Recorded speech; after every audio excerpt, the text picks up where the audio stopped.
ידידו הטוב של פליט הריאליטי אולי האינסטגרם, ומה שקורה כשאנשים מהאינסטגרם יוצאים לעולם האמיתי. כן, היינו שם כשנטע אלכימיסטר, בתלבושת הרגילה שלה, שזה אומר תחתונים וחזייה, יצא להסתובב ברחובות תל אביב.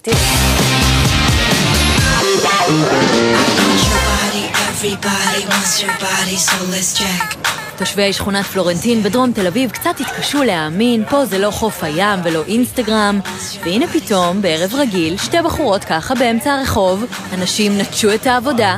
קצת לשנייה ראיתי בריצה. כן. מאיפה באת? מהמזכ"ל, זה בר תקילה פה בדיוק ליד.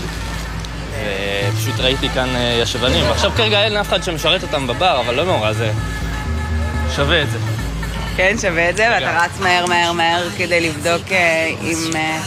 אתה לא יכול לדבר איתי, אני רואה שאתה לא בריקוד. לא, פשוט יש שם בנות עירומות, אני מסתער, כמעט. נטע אלכימיסטר היא תופעת רשת מצליחה בדרך ל-600,000 עוקבים, שמילפה את עצמה בגיל 22 מבחורה שנראית טוב בביקיני לאשת עסקים ממותג בגדי ים, שהיא מעצבת ומייצרת. טוב לשים מכנסיים?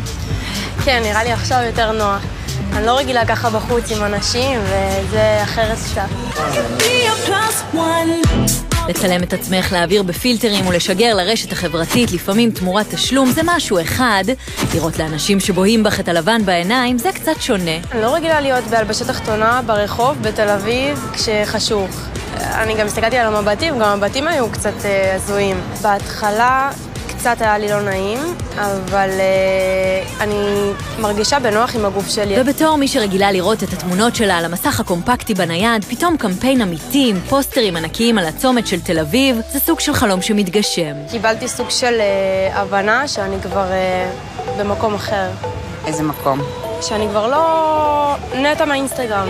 היום אני דוגמנית לכל דבר. למה לא חשבת שאת יכולה להיות דוגמנית לגיטימית? שאתה בא מעולם שאתה מרגיש שכולם נורא מעריצים אותך ואוהבים איך שאתה נראה, ואתה נכנס לתוך מסגרת שיש עוד הרבה כמוך, אז אתה פתאום מאבד את הביטחון. אני לא חיה בתוך העולם הזה.